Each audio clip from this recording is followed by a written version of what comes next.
My name is Zach. I love talking about movies, TV, and also video games, which video games is like my big comfort thing I love just doing on the side. And Death Stranding 2 has been the game that I've been playing for quite a while. I rolled around 60 hours into this game. I still have a lot to do. I'm going for that platinum, but after rolling the credits, I felt like I needed to talk about it. This is just a short. If you want my full review, it'll be over on the Hot Mic Gaming channel. I'm posting this short over on my actual channel just to kind of get some of you guys to go over there and support that video. And I found Death Stranding 2 to be a perfect sequel. It's a perfect gaming experience with perfect performances that for me, found to be one of the most emotional journeys in gaming for quite a while. And I'm almost ready to say that this might be Kojima's personal magnum opus in terms of quality and story.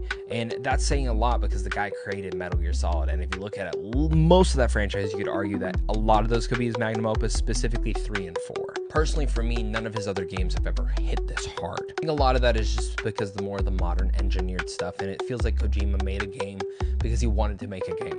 It's nothing to, of course, like for the big corporate people, it's for them to make money, but Kojima genuinely just wanted to tell something like this. A better game in every way than the first Death Stranding, in my opinion, because the first Death Stranding is a solid, really great experience.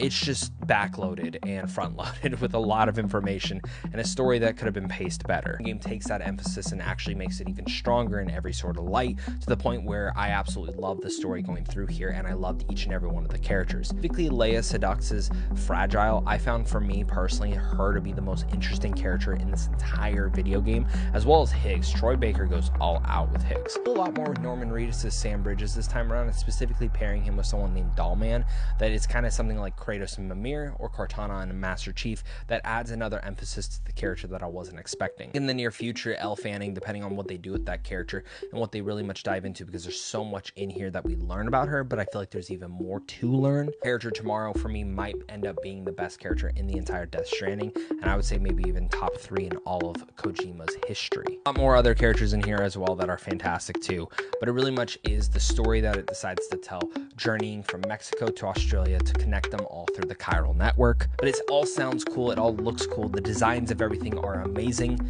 The gameplay is phenomenal and also paced incredibly well this time too. It feels like you get so many new things up front to make the journey so much stronger. It's always kind of methodical and nice to kind of like drive a vehicle or walk an entire way with a ton of orders and feel that accomplishment of hitting 3 different locations in a row. Again, then getting a gadget back that is something like you didn't know you needed, but you also wanted. I loved Death Stranding 2, and I found it to be a masterpiece. Don't act like you don't see it.